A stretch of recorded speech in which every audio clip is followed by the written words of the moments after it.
Good afternoon, Mr. Hurd. How are you? Great, Michael. How are you? I'm doing fantastic, fantastic. Appreciate you taking time out of your day here to chat with us. I was noticing we were talking offline here, just kind of having that relaxing day on your patio, it looks like. Yes, sir. Always take that and then going into a nice Labor Day weekend. So if y'all have any big plans for it or just kind of hanging around the house or Just sitting in the pool. We got a birthday party and yeah, just kind of relaxing. rough life, huh? No, I know it. I'm a little overdue. I got to play catch up. Yeah, there you go. There you go. Well, I haven't talked to you in a while, so I appreciate obviously the opportunity to chat with you here again.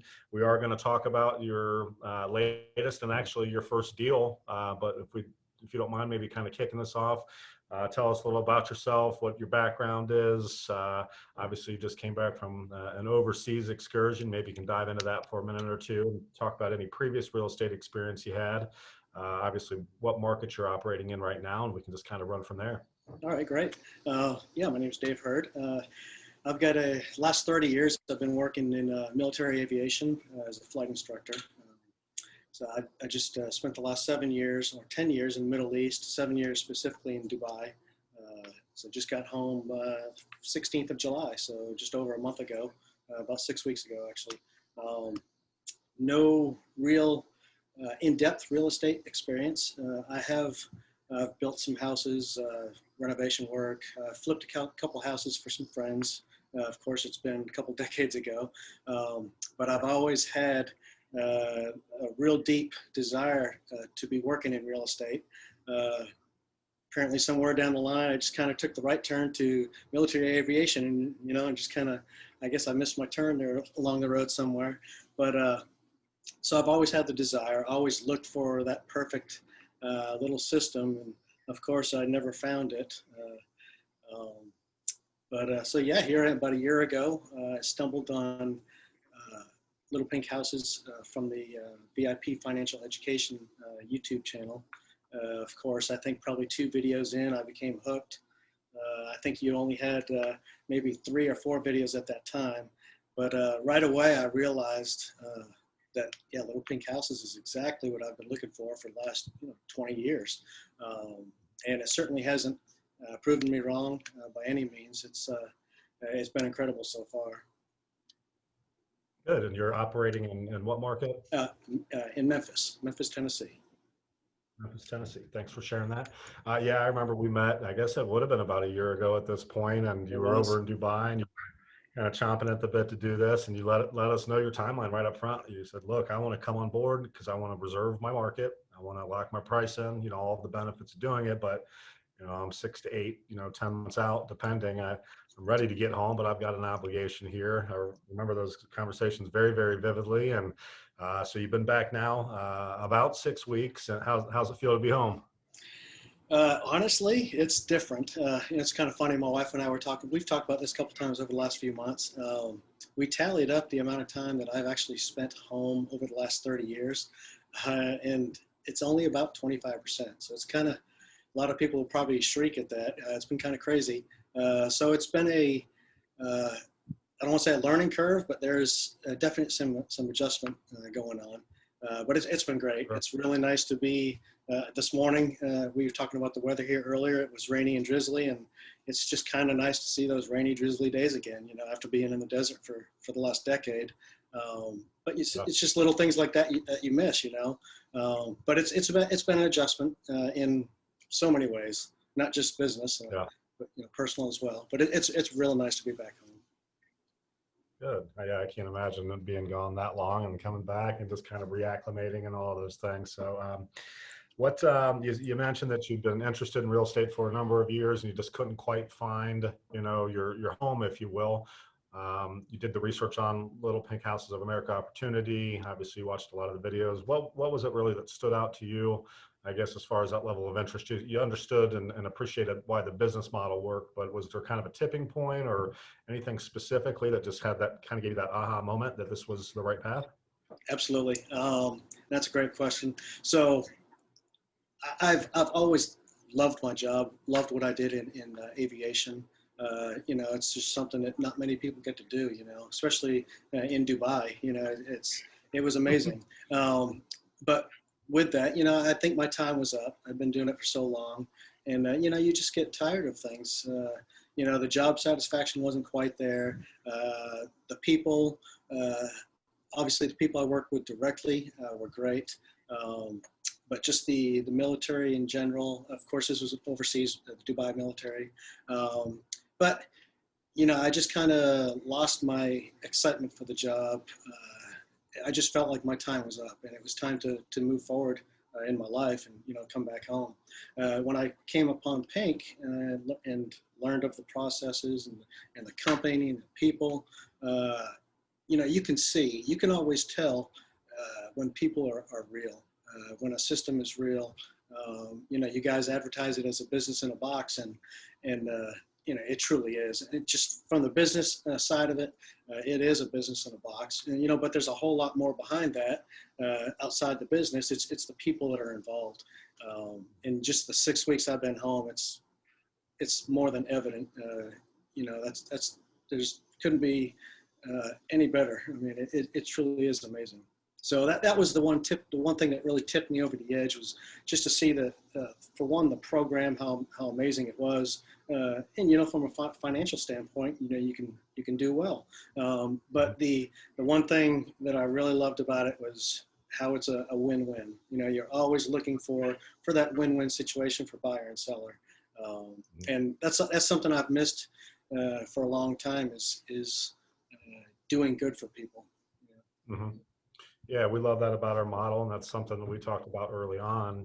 Profit's not a bad word in our world. We're all in this to, obviously, to make some sort of living, whatever that means to each individual. But when you can do business the right way, and everyone walks away from that closing table, feeling good about the deal, you don't feel like you had to stick it to someone to make your profit, and you get to look at yourself in the morning in the mirror every morning. I mean, that's obviously, at this point, part of our company culture, how we operate, how we do business.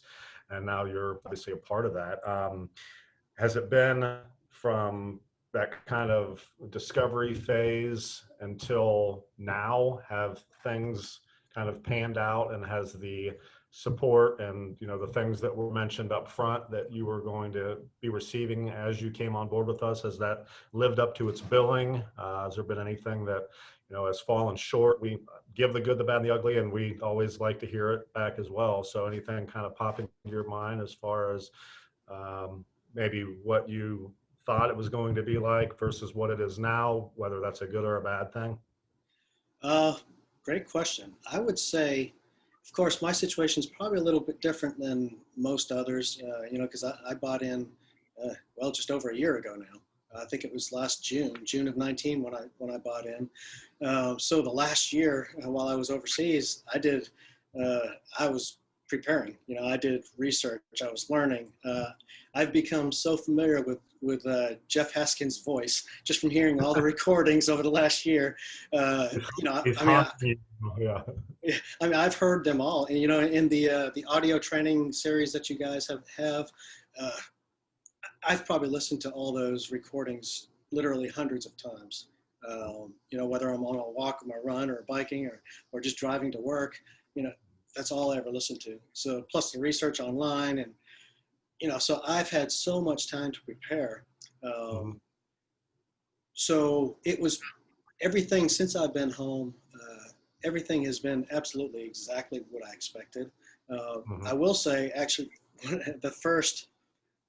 probably the first week or two, I was actually overwhelmed with the amount of support, with the amount of, on the other side of it, the amount of work that it does take, because it does take some work.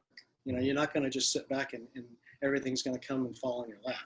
Right. You've got to be willing to put the time in and the effort. But if you're willing to do that, then it certainly pays off. The support from training aspect, from corporate, from my coach, Coach Kyle, it's just been unreal. And this was even before I got home. I've been working with you guys ever since I bought in, whether it was the Zoom training or anything, and everybody was always more than willing to help out, to explain things or point you in the right direction. It's been really amazing. Good. Well, I appreciate the feedback. I'm glad it was positive feedback. Right. Well, let's kind of dive into the meat and potatoes here. So we're doing a video series right now, particularly with relatively or brand new affiliates that are just getting going with us. We're experiencing very quick growth for people almost across the board at this point, which is, I think, a testament to the caliber of the folks that are coming on board with us. I think we're getting better at our training, obviously developing additional bands of support within corporate. So I think that that's really kind of made this perfect storm, and you're testament to that. I mean, it's almost daily and weekly at this point that new affiliates are doing deals within their first, 30 to 60 days. And we always told people to anticipate, a 90-day kind of window in order to start doing deals. And it's really encouraging for us that people are doing them much quicker. So, and correct me if I'm wrong here, you're about 6 weeks in and you've already had your first closing, which was last week, correct? Correct. On the 26th of August, yes. If you don't mind me asking, how much did you walk away with in that deal? Just over 9,000, so 9,000 in some change. 9,000. Okay, not a bad haul for a month and a half in, right? Oh, absolutely. And what was perfect about it was that that was kind of like my wife has always been questioning me over this last year. Are you sure this is what you want to do? Is it going to work? So I just listened to Michelle Barovich, her video earlier today, and it was like the shut up moment. That was like the proof in the pudding. So it was good for both of us to see that it truly does work. Yeah, no, that's great.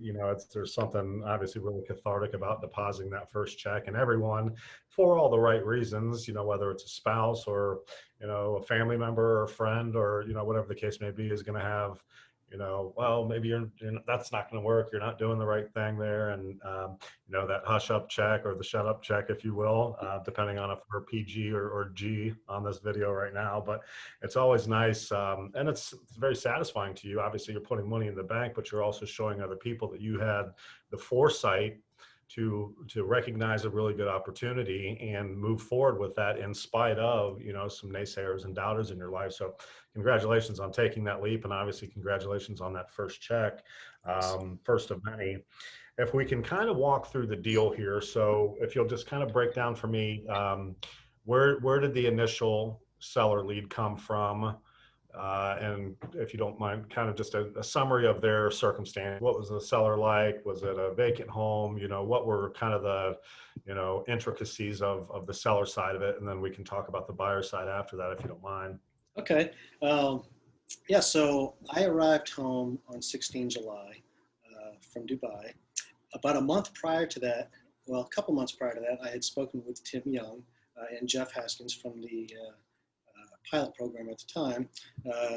And about a month prior to coming home, I contacted Tim again, and I told Tim, I said, hey, Tim, I'd really love to come home and have, a couple appointments set for me when I get home, and be careful what you wish for, that's all I can say. So I land on the 16th of July, literally 9 hours later, I get an email from Tim with an appointment, a seller appointment, and I was amazed. I could not believe it. Here I am, half jet lagged, and quite honestly, 6 weeks later, I still haven't even unpacked all my bags. So it's been one of those months. But it happens that fast. So kudos to Tim and Jeff and the rest of the lead generating team there. So that's where the lead came from. The seller, he had bought this home about 2 years ago. It needed some work. He got a really good price on it. I think he paid $105 for the home. He had it appraised immediately before doing any work. It was appraised at $165. He put a renter in it. They were in it for about a year. They moved out earlier in this year, 2020. He replaced the roof, put wood flooring down everywhere, and just did some fixing up. And so the house is vacant. The seller was very particular. In fact, he caused a lot of, I don't want to say issues, but there were a lot of stumbling blocks dealing with the seller, which I told him at the end that I thanked him and I appreciated him, because I couldn't have imagined having a better seller for my first deal, because that's how you learn. And But he was putting Kyle and myself, testing our patience with just about everything. Right. But yeah, he was initially for sale by owner. He only had it listed on Zillow. He had it listed at 184. Okay, so talked to him about the program, and he loved the program. He thought it was great. He loved, all the details that we brought to him, that we said that we could do. So he enjoyed all that. He decided to sign on with us, obviously. Of course, I asked him that question, and we were able to get him down to 178. Okay, so I got the seller agreement at 178. Of course, we marketed to the buyers at 188. He wanted $1,350 a month, which was maybe a little higher for the rents in that area, for the home, but it wasn't unrealistic. And ideally, he did want a shorter term because he was tired of paying 2 payments, and he wanted to get the cash out of this home so he could start building his next home. So that was the seller's scenario. The buyer, we got the seller contract on 18 July, okay, which was 2 days after I got home. And then it took me, since it was my first one, it took me a couple days. I think it was probably 3 or 4 days before I actually truly started marketing. Of course, the Zillow, I changed the Zillow ad the first right off. But it was probably 3 or 4 days. I went in and I redid the images. I got some really good images to put up on there. I also do virtual tours and a really nice high quality floor plan that I do for all my listings, all 2 of them. But anyway, it makes the website and the ads look very professional. I love it. I've had so many comments about the virtual tour as well as the floor plan. The buyers just love them. So on the 3rd of August, so about 2 weeks later, the buyer contacted me. She called me. She found my number on Zillow. And on the 6th of August, she made an offer. So from the 6th, when we had the offer, of course, she went through the vetting. The vetting was a little bit slower this time. So the vetting, I think, took about 4 or 5 days in total, from the time I sent the documents out to when we got the report. There were some circumstances there, though, out of our control.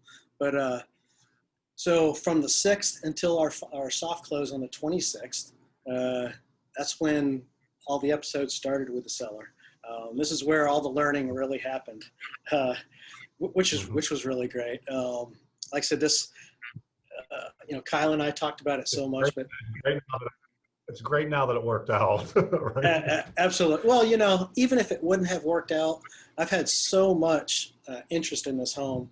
I was probably taking 20 calls a day, 20 buyer calls a day. It was a lot, and I had a good handful of serious buyers. But this buyer was the best that we had. Let me see. So yeah, we started working with the seller at this point. And the offer from the buyer was it was perfect. It was a full price offer. It was the full price 188. She couldn't do the $1,350 monthly. They wanted to try to keep their payment around $1,000.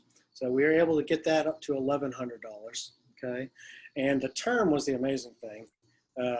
The buyer was a single mom, 5 children, ages 4 through 11. So she's pretty busy. Both her and her mom, both self-employed, and they were going in together on this house. So it was both of them. So they had great credit scores, high 700 credit scores. The only thing keeping them from qualifying was they closed another business in December of 2019, and the due diligence process came out that they need to show another tax return just to show verify there was no negative income because of that business closure. So they were given a 6-month term. That's what our vetting showed they needed, which in reality is probably only 3 or 4 months. They'll probably be able to qualify sooner than 6 months, which from what I understand is a rarity for our deals. Definitely be the exception. Yeah. Yeah. So pretty much it was Kyle and I both thought it was a slam dunk deal. He's got a full price offer.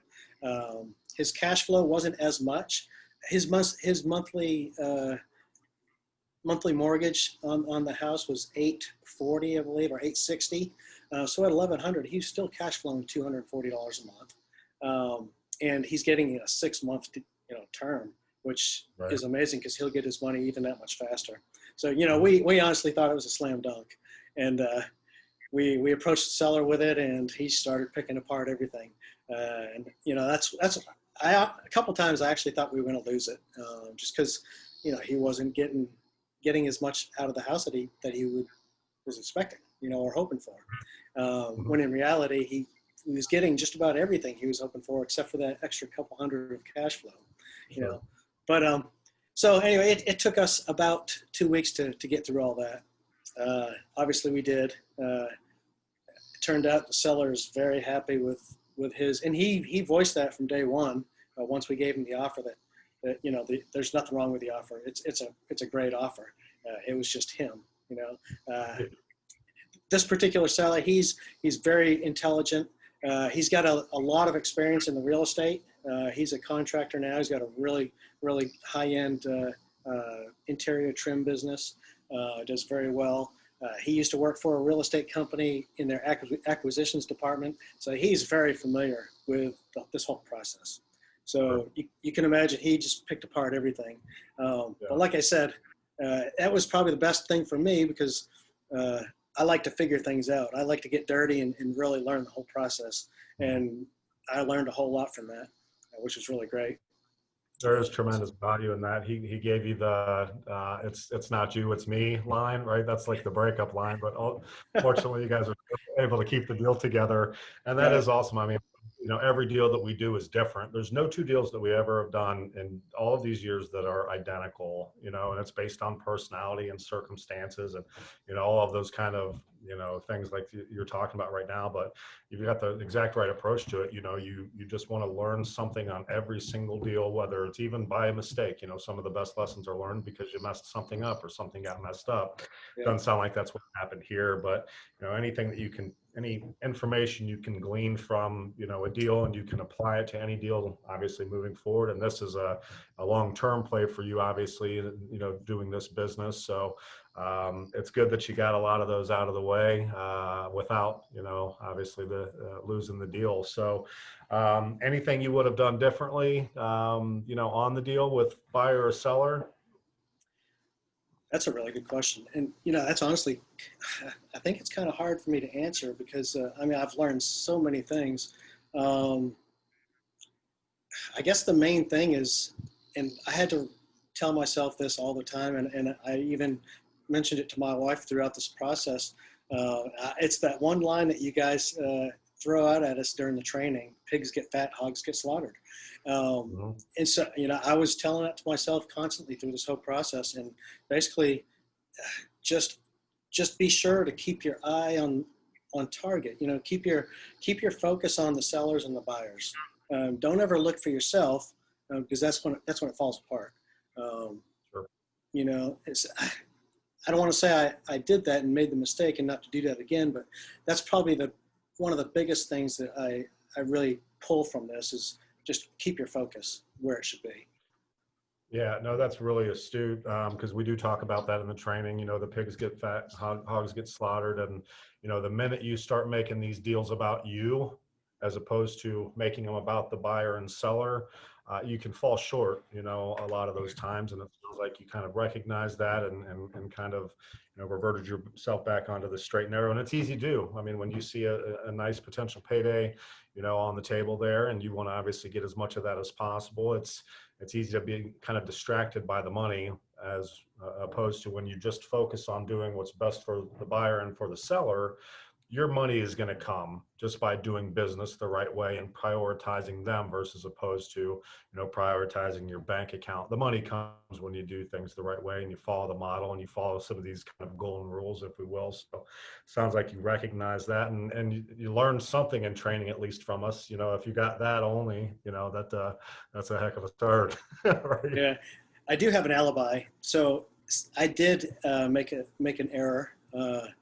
That did cost me, and I kind of laughed about it with Kyle. I said, Kyle, I need you to help me dig myself out of this hole and make myself at least feel better about it. So what had happened when we were dealing with the seller, it was just, we don't like to negotiate back and forth between buyer seller, but between myself and the seller, we had to, because he was questioning everything. So many things got thrown out there. And at one time, we had a scenario where we wanted to give something back to the buyer. Okay. We weren't able to give them back to the buyer. I wanted to work with the buyer a little bit more on that, asking on their final price a little bit. I mean, because through this whole process, I mean, they were very patient. But I just thought it would have been a nice, just a nice little, thing for them to see that, we were trying to make things a little bit better for them in the long run. But so at one time I had already talked to the buyer about bringing their price down from 188 to 187, which we all know that's not a lot at all, but it's something. There were very small margins on this deal. The seller, we ended up giving the seller back the first and last, because it would have probably been a deal breaker. So there wasn't a whole lot of wiggle room anywhere in the numbers. So I wanted to give that 1,000 back to the buyer. And I had forgotten that I had already mentioned that to her. So when I brought the final agreement to her and I had the 188 price on there, and I'm glad she called me out. She called me up. She says, David, there's a discrepancy on the agreement. It says 188, not 187. I'm like, oh, I'm sorry. I honestly forgot. So I had already talked to her about that. So obviously I couldn't go back on it. So I lost 1,000 there. That's why I only made 9,000 on the deal. So we kept it at that. And she got her discounted price a little bit. So it did cost me a little bit just because I lost track of my own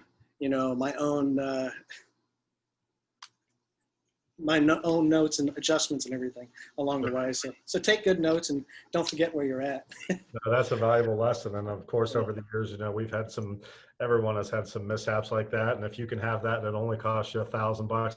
I say only, $1,000 is $1,000, but if you get out of that fairly unscathed for just $1,000, and live to fight another day, take 9 and move on to the next deal, Right. Conceding first and last month is those are bargaining chips, and we talk about that all the time. It sounds like you would have stood to lose the deal, particularly on a 6-month lease term. If you're looking to get the first and the last, so they're effectively only getting 4 monthly payments, that would have been really a challenging deal to put together. So Exactly. Obviously you and I were really analyzing the deal, and it sounds like to me, I wasn't involved, but outside looking in, that was probably the right call.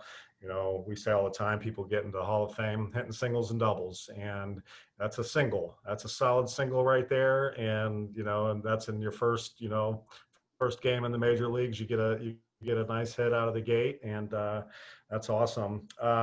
Well, I appreciate you breaking the deal down. I think I've got a pretty firm grasp on it. Unless you have anything else for me, we can probably cut this short. I'll let you get back to relaxing there. I'm sure you're going to do some work as well, and I've got some nice work ahead of me. But congratulations again. I mean, that's just awesome, making a nice profit like that so soon. Let's just stay on top of it. You're going to be a great partner for us. We're excited about you, excited about the market, and let's get number 2 going here soon. Actually, Michael, number 2 is closing within the next 10 days. So. Oh, so you've already got that one done, or Absolutely. Already been negotiated and everything. It's done. Agreements are signed. Just yeah, yeah, Wow. So that'll yeah. be your second one. Last. What do you stand to make on that one, if you don't mind me Uh, asking? so actually, I'll just give a real quick 30 seconds on this one. So this one, I mainly took it just from my experience. Mhm. So this guy, this seller here was tough, very old fashioned, likes face to face, very direct and uh, kind of rough. Um, he's going to tell you exactly like it is. He's going to tell you what he wants. So he flat out. This also came from Tim and Jeff through the pilot program. He told them flat out, "I am not comfortable giving you first and last." Or at the time it was just first. So going into it right away, I already knew that I'm only getting my bare minimum. That's it. My base 10,000, and that was it. And I was totally fine with that because this is why. It was a huge home, 5,000 square foot home in a not quite desirable town. So I Mhm. knew it would be a challenge, and it would have been.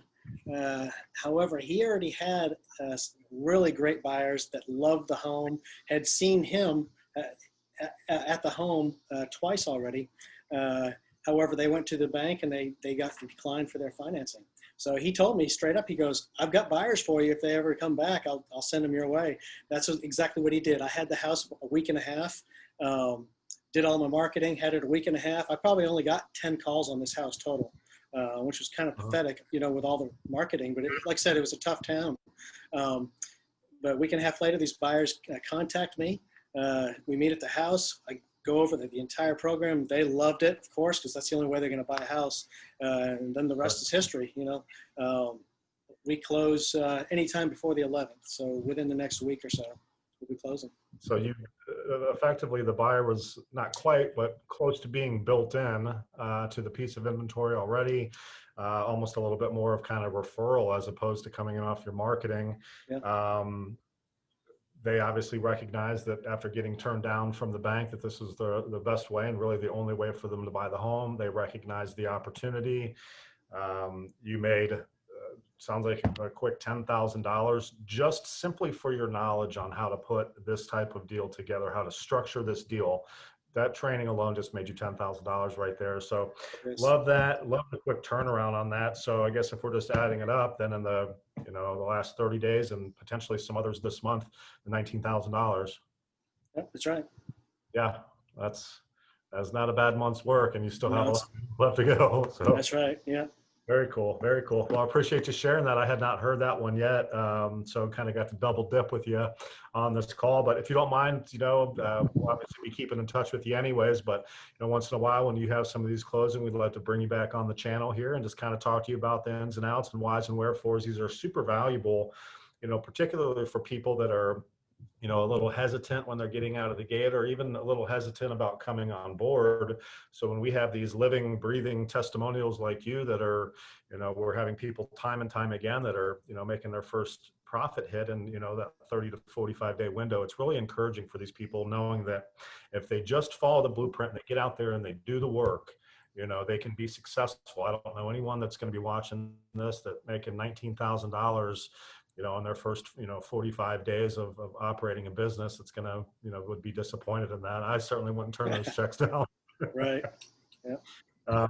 Okay. Well, you enjoy the rest of the afternoon. Obviously, we'll be talking offline and certainly appreciate your time. Congratulations again, David. Thanks again, Michael. Nice talking to you too. All right. Yeah, bye. As well.